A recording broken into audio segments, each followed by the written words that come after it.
Hello everybody, and welcome to another edition of Magic Mics, proudly sponsored by CoolStuffInc.com, CardHoarder.com, Alter Sleeves, as well as Twitch subscribers and Patreon supporters just like yourself. I am Evan Irwin, and we get started each week by saying hello to my two co-hosts, MTG Nerd Girl. Hey guys, welcome back. Ruben Bressler. Good evening. How's it going? Oh, it's release day. It's release day. Now, It is. because for those who may be listening later, this is the release day for Dominaria United on Arena. The pre-release for stores will be happening tomorrow throughout the weekend, throughout Labor Day weekend. And our first sort of real taste, we got the preview event that we got to participate in, which was a lot of fun. And then I guess we'll start there. But first, if you missed our pre-show, subscribers to this channel get access to our NSFW version early. This week, we actually just ran it for free, so you guys get a taste, and Nerd Girl could bring in some peeps and stuff. But we kick it off with our first pick in our giveaway. Get your chance at $50 worth of anything at CoolStuffInc.com by typing !raffle in the chat. But subscribe first to get 2 chances to win, and support your favorite streamer with your suggestions at the end of the show to see who we raid when we're done. That is thanks to our sponsor, CoolStuffInc.com, where you can find cool stuff in stock every day. And we are here to talk about Dominaria United, our official reactions, our official takeaways from the preview stream, or takeaways from anything that you got to play through today. Had a bunch of these thoughts in the pre-show, but hopefully a little more structured here. I had a little bit of a Twitter thread where I talked about how, like, my impressions in the format and how I kind of ran into various things. Joda, the unifier, is insane. That was my main takeaway, is that this thing is insane. And every time I played it, it was bananas. It was insane. You have Catilda to fix all of your mana. He's also a human, for God's sake. Oh, interesting. And you have Teferi, which is also a legendary spell, to play Lotus, which untaps the Lotus. So Wow. Teferi untaps the Lotus to tap and then play Joda. That's what happened in one of those games. They played Teferi, Lotus, untapped Lotus, Joda. I died. And Amazing. It's literally the first Sliver and Sliver Queen together. Like, that's what it is. It's just very cool. Yeah, it's a very good card. I mean, it gives all your legendary cards Cascade and is itself secretly a 6/6, not a 5/5. Just by itself on the board. I only played limited during the preview event, and my big takeaway is how important the comes into play tapped dual lands are. The 2 land types, like, I will just, not only will I pick them relatively early, but I will play them in off-color decks. Like, if I have a red-green deck and I have a blue-black dual land, oftentimes I'll just play the blue-black dual land. It's very similar to Cons of Tarkir in that way, it feels to me, where you just are, you can pick like a bomb first, maybe a bomb first and second, then you just pick lands for 5 picks, and that's your deck. Getting access to domain, especially some of the huge domain payoffs, is hugely important. I had a deck that was only 3 colors, but it had the full domain cycle of lands. And on my top end, I've got 4 Outriders, which all come into play and just lava axe my opponent to death. And they just never see them coming, and you just go Outrider, Outrider, Outrider, you're dead. It's insane. That thing is actually pretty crazy top end. I actually played that in one of the... I played a bunch of decks from Yoman_5 on Twitter, who's a fantastic deck builder, to throw out a bunch of cool new ideas. And I actually played that card in Constructed, and I killed somebody with it. Like, Sure. When you dome 25% of their life total, that's a lot of life total. Like, it didn't Lava Axe take much. isn't good.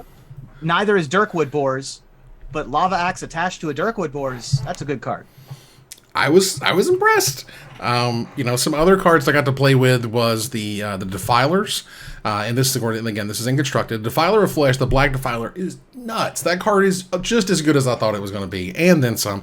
Tenacious Underdog, you can blitz with Phyrexian mana, and that is just a hug from Jesus, y'all. Like, paying 2 life and 3 mana to blitz it back out, and yeah, you take 2 more, but whatever.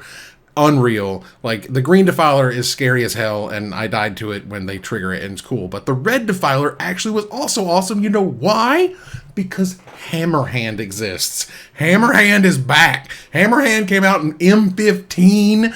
Nobody respects the Hammerhand until you drop the Hammerhand on them because, oh, damn. Yeah. You play Defiler of Instinct, pay 2 life. It makes it a 5/5 that lets you deal a damage to something because you played a red permanent spell, and then it attacks for 5 first strike. Like, and their best thing can't block. I played a lot of Hammerhand in old school Heroic, so I'm a big fan. That's pretty dope. I like that a lot. I'm interested to see what Standard looks like. There's a lot of interesting directions to go in. And the power level is tough to predict. I can't tell if cards like the Defilers or, you know, even something like huge top end like Thunderherd Migration. I can't tell if these cards are powerful enough to make it into Standard given the current Standard metagame, or if they're way more powerful than everything else and that everything has changed. It's very difficult to predict. I'm enjoying this set. I think that the set looks fun. It plays well in Limited. I'm happy with where it's at. Dominaria, the original, it is not. I still feel like, given the couple of days I've had, I mean, I might have a different opinion in a month or two. Given the couple of days I've had, the original Dominaria is still the end-all, be-all of limited formats. This one's good. This is a good limited format so far. I'm enjoying it. I mean, I haven't had as much time as I would like before deciding any judgment, but I have not had any terrible feelings. I haven't been doing particularly well in it. I've been fine. Slightly above average win rate, you know, four wins average on in my arena stuff. But I mean, I'm not blown away, right? But it also seems fun, and I like it more than anything we've had recently. I like it, but I like it just as much as I enjoyed the initial Kamigawa limited environment, which to me says that's a good thing. You know what I mean? Like, I was still figuring it out. It was still cool. It was intricate. It was complex, but it was really rewarding. Like, you know, again, for me, the preview events, I like to jam as much constructed as I can to see what kind of pops out. Sarah Paragon was a card that we had talked about. Just, oh my God, like, unbelievable. How do you get to, you know, how is this little Muldrotha that you get to play a 3-mana permanent spell from your graveyard and yada, yada, yada. And she was fine. She wasn't she wasn't busted, right? It wasn't like she played her and the game was over. No, you played her and then they killed her. That's what had happened. You would play it, they would kill her. They would play it, you would kill it. Because there's no way you let anyone untap with that card if you can help it. And even if they do untap with it, that weird little exile clause that doesn't let them go back to the graveyard stops any real shenanigans. So that's a really wonderful card design to look at, in that it reads like, you know, power levels up here, but the power level is actually right around here. But that's cool. I think that's awesome. That was a really, really good mythic design right there. Gets people excited, but it ultimately doesn't break anything. Yeah. I have similar feelings about Aether Channeler, which is the wizard that does 3 things. Card's very good, like very clearly deserves to be a rare, but I don't think it's going to break anything. Just like a solid role player. And I think that this whole set is like a lot of cards that look very good and will be solid role players, which is why I'm having such trouble predicting where everything is going to level out. I mean, it makes sense that everything is not going to be home runs in the set, because we tend to get, you know, within rotations, there is a power creep. Right. If they have insane things now right out of the gate, just post rotation, then everything is going to need to be absolutely outrageous. So it makes sense that you get these like sort of more mute, lukewarm things, and then you end up with you know, nonsense dragon gold spans, whatever, towards the end, when things have to be big to make an impact. Otherwise people don't get excited about the cards. So you're setting yourself up for failure if you start too big out of the gate. I just hope to God we don't have more Goldspan Dragons. Like, a Goldspan Dragon was fine. He was a friend of mine. I played a lot of Goldspan Dragon decks.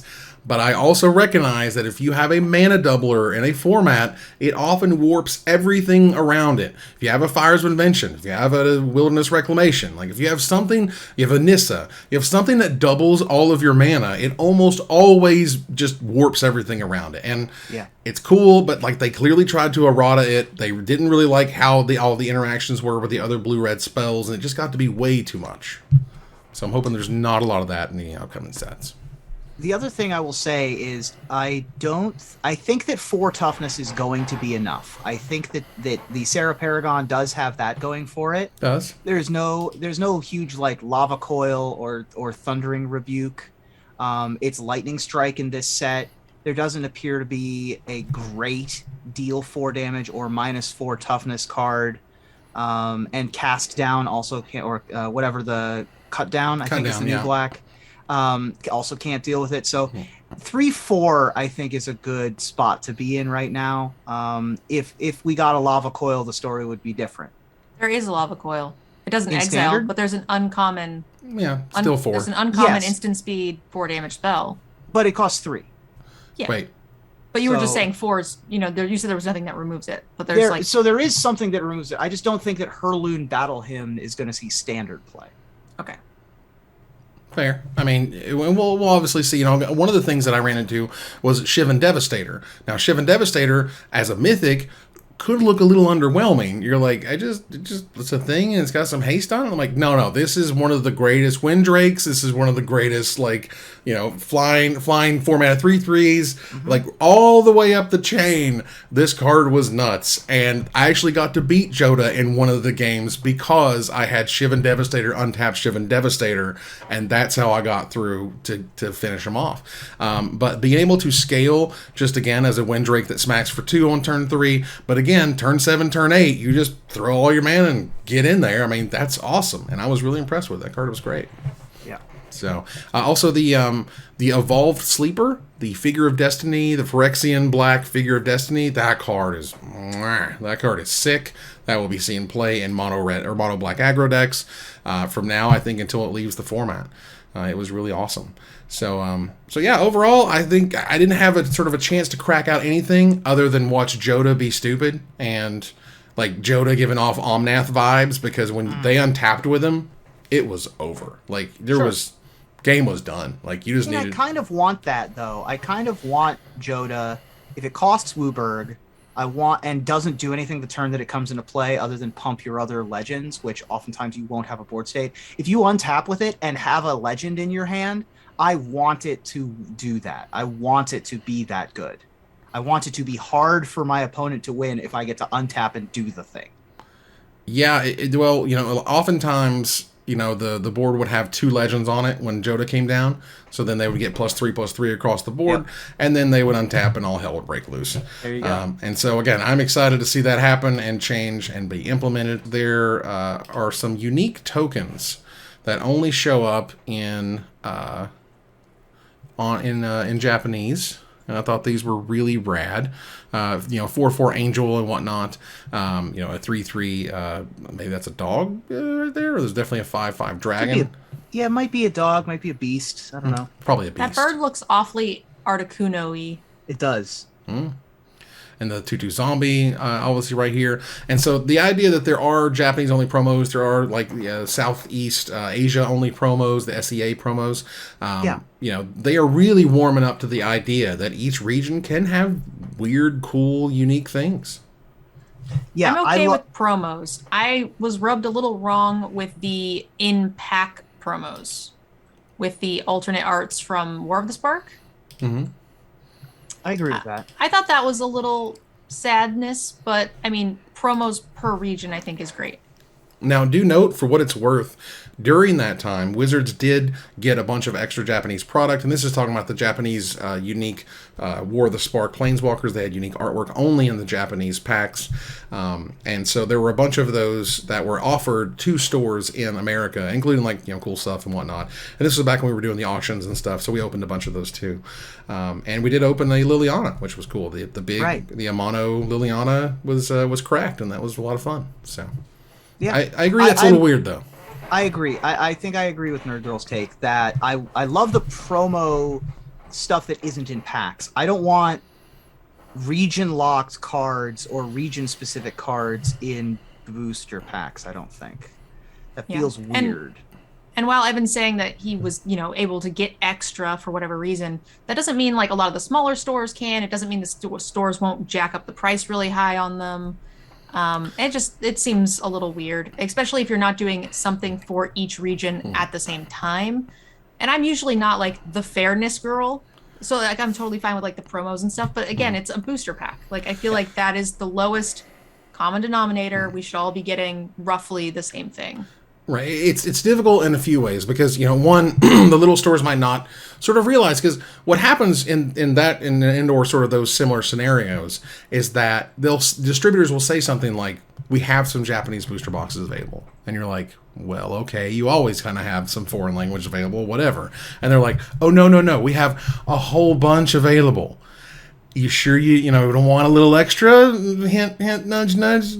I can't say anything, but we're getting a whole bunch of Japanese product for some reason, and that's a thing. And also, and this is just sort of as I've heard throughout the industry, is that Japanese people buy a lot of Magic cards, and so if that's a huge, huge market, and you're able to do something specifically for that market that's crushing it, I mean, that's just part of that's just a business decision, right? For sure. So, but yeah, definitely was unique and interesting. No vanilla creatures in Standard as of today. When Standard cracked over in a DMU, no vanilla creatures. We're going to pour one out for press Fs. So strange. For vanilla creatures. What do you mean? There's no vanilla creatures. There's there are no creatures without in abilities. Standard that have no abilities. Right. There's no 2-mana 2/2. There's no Grizzly Bear. What about the Windrake? Oh, I guess flying is an ability. That's right. Yeah. I was thinking like something special outside of just those are French vanilla, but they're still French vanilla. I like that. All right.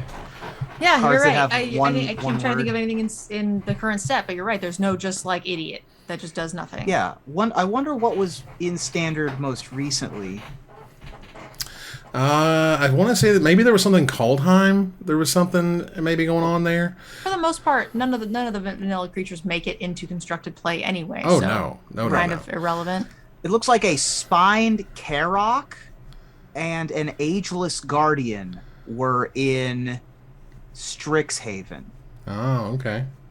That's a 2/4 for 3-mana Crocodile common and a 1/4 for 2-mana Spirit Soldier common, and those were what were in Standard and just went away. And that's kind of and also not just vanilla creatures. For the first time since Lore 1, no Jace. Yeah. No Jace in Standard. I did hear about that. No, it's weird to not have Jason Standard. I think that's a little more, surprising, I guess is the word, but it seems odd that they wouldn't tell a Jace story. Isn't Jace... I guess it's been since Lorwyn that we've had Jace, so we don't need to keep telling the same stories over and over and over again. We don't need the same main character, right? Every 2 years. But and we're kind of coming back into a Liliana story, and Karn, I think, is sort of taking the mantle of the old character, coming back and rehashing old things. But it is shocking to not have the Mickey Mouse of Magic. And it might just be for a rotation, and it wouldn't surprise me if he just like comes in the next set or two. There could be a reason why, storyline wise, he just fits very, very well, or one of the next sets will maybe highlight an archetype that he'll be good in. It could just be a simple thing. Like, I did not understand why Liliana was not in the Innistrad sets, given that she was so close in proximity to it. It's fair. Like, but it also, I don't think she has to be, but just because it was so close, it makes sense. So maybe this is something like that, where it's like, well, we put him there because it makes sense. Right. Oh, sure. Do I want Jace completed? Yes, I would love to see Jace completed. Wouldn't that be awesome? That would be like a Jace the Mind Sculptor, but the completed version. That'd be sick. Jace, completed is a home run of a card name. That card is $50. It doesn't matter what it does. That would be sweet. Like, or look, when they brought Liliana back, they brought the big guns. Like, bringing Jace the Mind Sculptor back to Standard is a thing they could do. Now, I do have a minor gripe about them putting Liliana of the Veil into the set, which is she no longer has the Veil. Right? We've established that the Veil is not a thing that Liliana has anymore. So is she of the Veil anymore? Something flavor judge. Like, what we gonna do? I'll take it. Oh, I'd be all right. Well, of the Veil, it's like a thing she was. Like, maybe it's like Catherine of Aragon. She's Okay. not there anymore, but like that is Yeah. still who she is. I'll buy it. I buy that. It's weird because it's an item and not a place you're from, but like I'm gonna give them the benefit of the doubt on this one. Yeah. That's fine. I Nice. like it. All right, so let's move on here to Gather the Townsfolk, brought to you by the wonderful people at cardhoarder.com, offering the best inventory, prices, and delivery of cards for Magic Online. Check out cardhoarder.com, tell them we sent you, and check out the Magic Online offerings. So, Commander Rule Committee quarterly update. There were no banned cards or no unbanned cards in Commander. This was not horrifically surprising. I feel like there was discussion around a couple of cards, but they didn't feel the need to make any changes. Dockside Extortionist, I think, was the card that had the most discussion around it. But ultimately, they decided to just let it continue to be a menace, which is fine. I'm fine with red having like one card that's good. And I think that, just like every format, Fast as Oracle was having a discussion as well. Again, though, these are for like competitive balance reasons. They aren't things that are ubiquitous. Dockside is the closest to being a fully just everyone needs one kind of card. There's no Goloses, for example. You know what I mean? There's no Hull Breachers currently. So I'm happy with no changes. Now, one of the big actual announcements from it was there are 3 new people on the Commander Advisory Group. This is Rebel, Benjamin Wheeler, and Tim Willoughby. All long-standing community members who have been involved in Commander in some ways. Rebel has been involved in CEDH and stuff. Benjamin Wheeler is part of Loading Ready Run, and Tim Willoughby has been part of Magic, and he runs like a store in the UK, and he did coverage for years and years. I hung out with him at many, many Pro Tours. He's a wonderful human being, and I'm happy for him. So that's great. Yeah. All great follows on Twitter. The Wheelbarrow, of course, has the silkiest voice in Magic coverage. There you go. So moving on to Magic Online here. They are now doing best of 1 in Magic Online. How do we feel about that? I feel like it's a waste of time. Yeah. Really? The only people who are still really on Moto are the ones that hate best of 1. Like the overlap there, like the Venn diagram is like exactly center. Like maybe just like a sliver of people who are okay with both, but that's the thing, they're already on both. So why someone who likes best of 1 and is willing to play Arena, they're not going to then, I think, go play Moto best of 1. I'm in agreement. I'm also okay with having choice. I don't expect it to succeed, though. Like from a consumer standpoint, I'm happy with the choice. From a hoping Moto continues to be successful standpoint and wishing that they would put energy into things that like people want, I don't think people were clamoring for this. Agreed. So I don't know what this does. Well, let me stand up for best of 1 here, y'all. Best of 1 haters. Right. I love best of 1. I've played best of 1 now for years as my primary way of experiencing Magic, whether it's limited or constructed. I have dabbled a little bit in best of 3, and you can definitely tell when you go to the best of 3 queues because your hands suck. And I don't know if the hand smoothing algorithm was given to the Magic Online people. I don't know if they're doing any sort of quote-unquote hand smoothing whatsoever. What I have heard is the hand smoothing is that they draw 2 hands and they give you basically the better of the 2. I don't know if that's true. Maybe they do some more. Who knows? But I just do know that there is a unique experience for best of 1 that is not in best of 3. Like they are miles apart. Do you play Magic Online? No. Okay.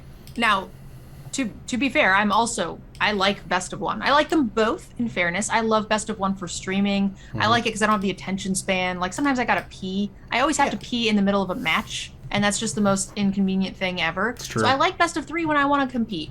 I like best of 1 when I need to complete my dailies. When I'm streaming, it's really nice. So if I get a sub hype train or something, I can like stop playing and like address whatever's happening in the channel or my life. So I like it. And I also want Moto to succeed, and I want them to put effort into things that will help it succeed. But I don't think best of 1 isn't going to bring traffic from Arena players who enjoy best of 1. So it feels like wasted effort. Now, there is a quality of life change that they made to MTGO in this most recent update, which I did want to say, which is usually when you say start match and then you get paired for a match, there's a little checkbox that says, are you sure you want to play this match? And it clicks down for 30 seconds. That's gone. It just puts you in the match now. There's no other button you have to pick. When Good. You're paired for a match, you just get paired. That's a huge quality of life update. Yeah, so I mean, it's not ubiquitous that we love everything, but that one's a great change, and I'm happy that they're continuing to do things.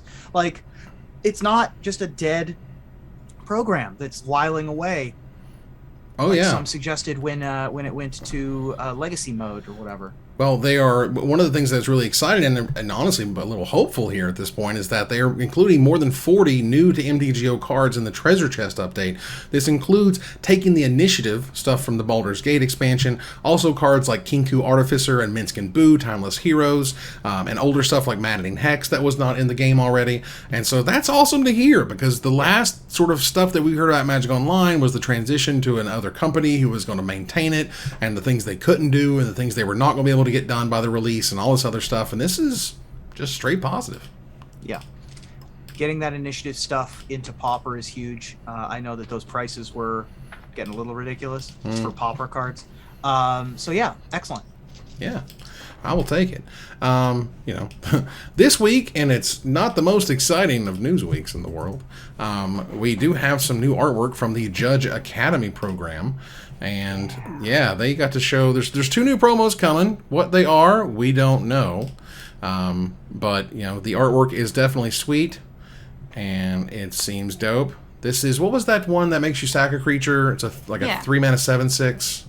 Rotting Regisaur? Rotting Regisaur. Yeah. That's what this looks like to me. That's what I literally was going to say the same thing as soon as you pulled it up on screen. I was It going to say, I looks bet you I like- know what this is. This It looks like a Rotting FX. Regisaur, but it's not going to be a Rotting Regisaur. Also, it has the spine sail, so it's not a Tyrannosaurus. This year is This all is- enchantments, apparently. Oh, okay. So this is going to be Necropotence or Necromancy. Somebody said Necromancy, because that card is like $12-something. This is an uncommon from Visions. Like, Wow. what? And then the other one is just Perforos. Just actual Perforos. I can't imagine it being anything that isn't just actual Perforos. Perforos is something maybe is expensive? Question mark. Is there a Perforos enchantment? The hammer for example? isn't. Perforos's hammer is not expensive though, right? I don't think so. The hammer of Perforos? I don't think so. I think original Perforos is popular in Commander, so I would not be surprised to see a reprint there. Right. Perforos out of the Forge is $23-something. So Yeah. Okay. it's a fairly expensive card. So yeah, the Judge Academy program continues to chug along, despite controversy of not necessarily requiring judges at the highest Listen, level events. What we've talked The about. controversy is just going to simmer and going to be a low background vibration forever. It's going to be background noise. It's never, when you ever like stay at a house that's in the woods and you got the window open at night and it's like, it's quiet, but the woods is loud. It's just like very far away. The crickets Yeah. Yeah. The crickets and the wolves and the chittering and the bugs and the leaves and all that. Right. That's the background noise for the Judge Academy forever. It will never be active.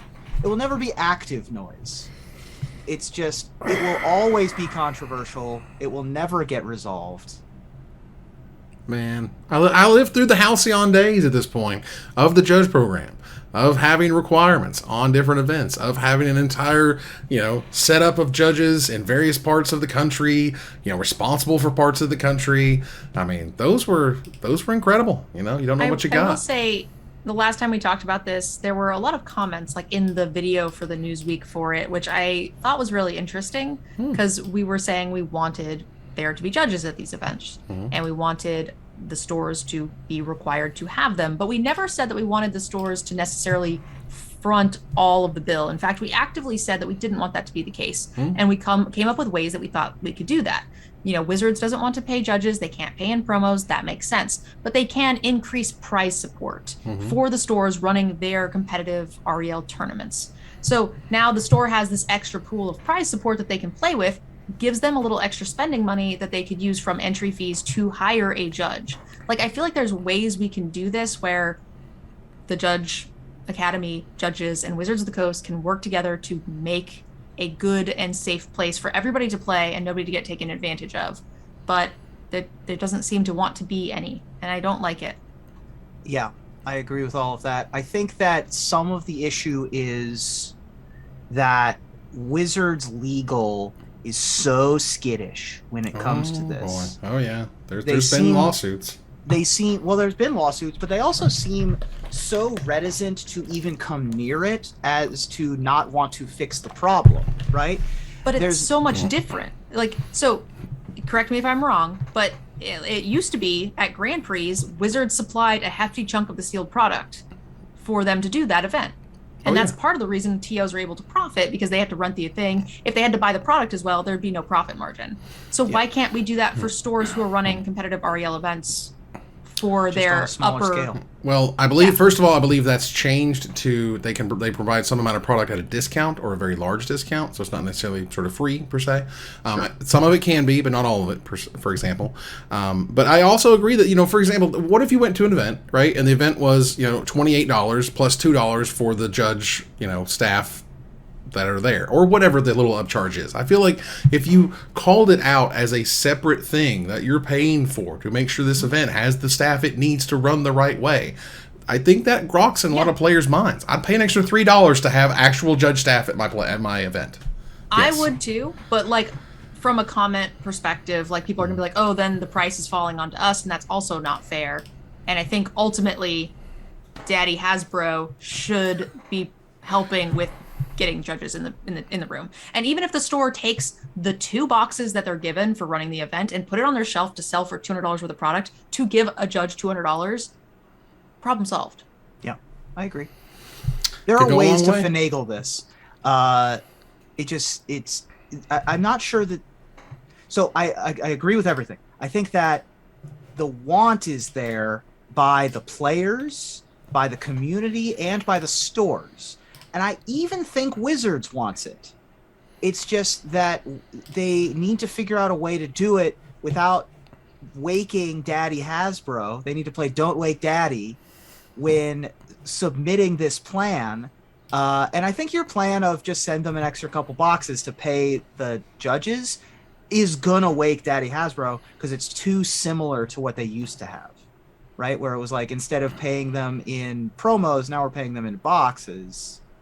Well, the packs are supposed to go towards the prize, like be included towards the prize support of your tournament. Right. How for the players. You choose to divvy that up. Oh, I see. It's up to you. So if you get sent the prizes for your tournament, but then sell them and use that money, I understand. Okay. Or you put the actual product into the prize support, which means you can actually take a little bit of a rake from the entries to pay your judge. Right. Or which I would also be okay with as a player. Like if my cash was split half packs, half cash, whatever, like that is a reasonable thing to do. Yeah. I understand, and it's difficult to sort of, wave a wand and give stores a lot more product. There's 3,000 plus stores in America, not to mention around the world, and how do you deal with that kind of volume increase and stuff like that? Well, we're not talking about every single draft tournament needs a paid judge. We're talking about that competitive one that channeled into the championship, right? That one guy got shysted out of, because that's the kind of event I'm talking about. I don't think there's 3,000 stores running that every single day. And that's fair. That said, as we move on here to a little bit of splash damage before we end the show this evening, we do want to mention our altar sleeves. Support the show by using the code MAGICMICS at checkout for 5% off anything in the store, including a set of exclusive sleeves featuring the Magic Mics crew at altarsleeves.com/magicmics. The splash damage for this week is really interesting. Disney is working with Ravensburger, which is a board game publisher, to create Disney Lorcana. or Lorcana, that's going to show up in fall 2023. And, with stuff this big, it takes a year plus to just show up. Now, Ravensburger, knowing from the cool stuff side of things, from the board game side of things, they're a long time board game publisher. They've been in the board game business, card game business for a very, very long time. And over the past few years, they've made a strategy board game called Disney Villainous. And this is where you would take the role of Disney villains and you would, play against each other and backstab and all this other stuff. And it was actually really good game design. If you look up like a review of it, they'll show you how it works, which is really cool. So they have worked with Disney, made a successful board game series. They are working with Disney again to make a trading card game. This is very much described as a Pokemon Magic-esque product. And the fact that they are very gung-ho about letting people know about it, right? Here's some branding, here's some idea of what it's called, and yada yada. They're going to show some of it off in about a week at D23, which is going to be interesting. And then lastly, you're going to have they have Wizards folks on staff. They have brought some Wizards folks on staff, including Kelly Diggs, for example, who mentioned he was working on this, which I think is brilliant. Like that, those are the exact people you would need to have this be a successful product. And I think there's a way that I think this could work, and there's a way this could be My Little Pony TCG 2.0, and I don't think anybody wants that second one.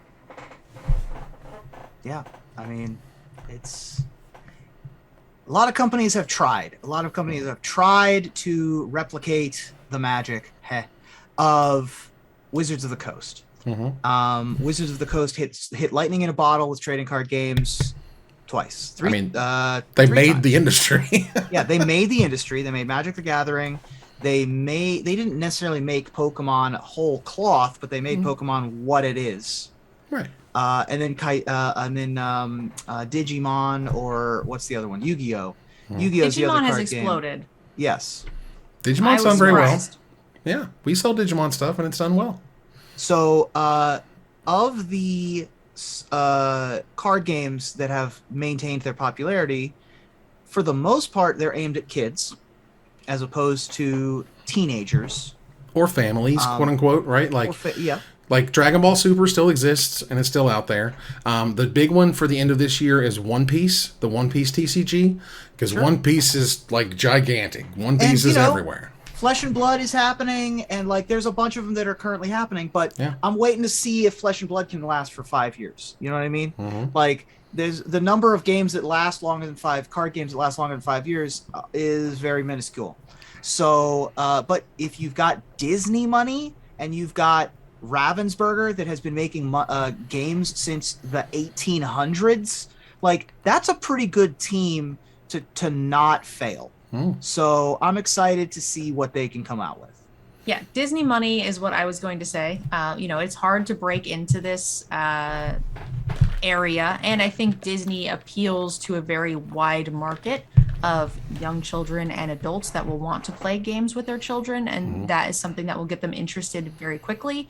I don't think all younger children are going to take to Magic cards. Some do. We have all the Dana Fishers of the world, certainly. Sure. But if you're an adult and you're, let's face it, our generation is much nerdier than the previous ones. We want to get our children into cool things. Right. And what better way to do that than have Frozen be her commander? That's just a thing. I think that will be insane. Plus the marketing from Disney is, I'm sure outrageous. The one thing I do want to say about Flesh and Blood, I don't actually think that it has it's positioned very well. You were saying you want to see if it lasts 5 years. My concern for Flesh and Blood is that it's marketed towards the competitive side of gaming. It really brought in all of the competitive Magic players, all the big wigs from that side, which has over the last several years proven to be more and more of a dying breed. Right? The sharks can only swim while there's blood in the water. So they try to keep putting it in there, and there's these $10,000 promos or whatever that you might be able to get.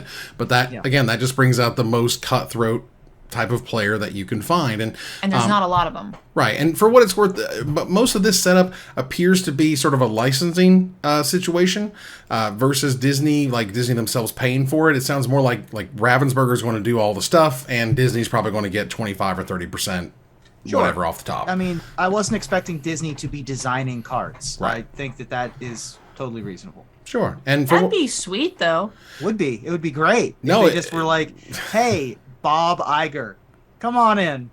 Now, Or Imagineers. Like, if you got the creative side of people to come in and try their hand at game design, that would be interesting. If Disney made a game and hired a bunch of game designers and put Disney money in it, I would think that there was a very reasonable chance it would be fantastic. Like, I mean, they had their little, what was the Disney Infinity, the little 3D model things that they did there for a while, the Skylanders type situation. I have no idea what you're talking about. This was a video game that used separate. It's like you know what Amiibo is. You know what Amiibo? Amiibo is a 3D little like character that you can like put on your Switch, and it will change characters in the game. Oh, okay. And change attributes and stuff like that. Well, they did that in a whole series of games that were just basically a big sandbox to play with, and that kind of blew up and then flared out. Ultimately, also note that from what I can tell, they are not mentioning Marvel in this. Like, Marvel trading card games are right now covered, as far as I know, by Upper Deck. They have some deck builders. They also have the Versus System TCG, or 2PCG or whatever. So this might just be Mickey and Goofy and Donald and Friends, which Great. I don't think is not going to make it be successful, but I also think is fairly important to know.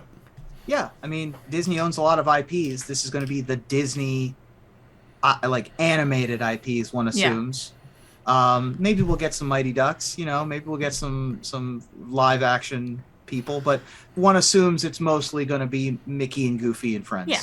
And I think I like it that way better. I don't really want my Minnie Mouse fighting, Darth Vader. Exactly.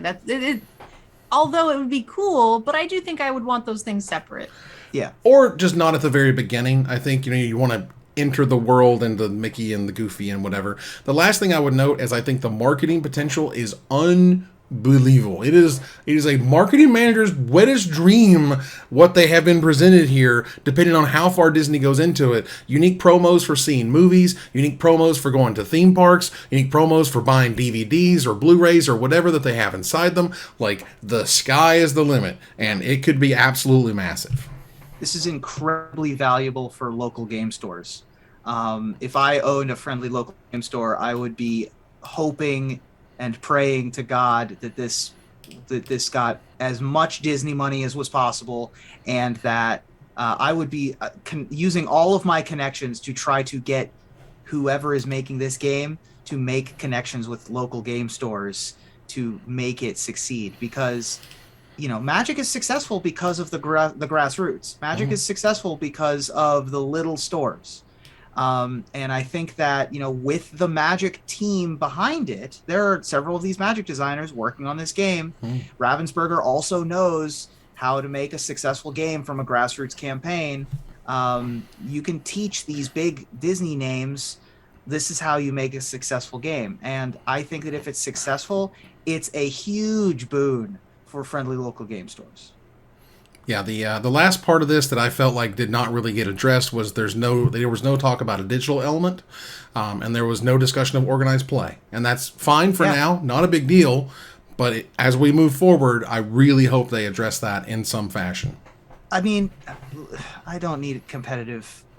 Don't think of it as competitive. Organized play is also just like getting together and playing Commander, right? That's fair. Like just promos for showing up and playing at the store. Like that's all organized play has to be. Yes, I think that they're going to take a little wait and see approach. Right. Give it a year or two and see how it goes. And I would argue that's a huge mistake. I think they should have an F&M type situation from the get-go. And a lot of times, and I've seen this in other card games from board game publishers, for example, what was the one that has the all unique decks? Oh, yes. Forge something? Hero Forge. Yeah. I think you're getting ahead of yourself on the mistake. Keyforge. Just a smidge. Well, no, but look, I've seen this before, right? So this is an industry I've seen where they've come up with a cool idea and they don't have the organized play. And again, I'm talking about just good old fashioned hanging out in your store playing. They don't have that stuff for months and months and months. You know what also did this? Legend of the Five Rings did this. Legend of the Five Rings. We don't know that they've done it. They have one announcement that says we have a product that you will eventually see. That's all we've gotten so far. They're not going to talk about organized play for a game that's going to come out at the end of next year until we've seen a card. That's true. So we don't know that they have also done this. I feel like that is several announcements in. And it probably is. We're in conjecture. It's fine. I'm thinking out loud. And what I'm saying is, I'm afraid that they're going to screw that up.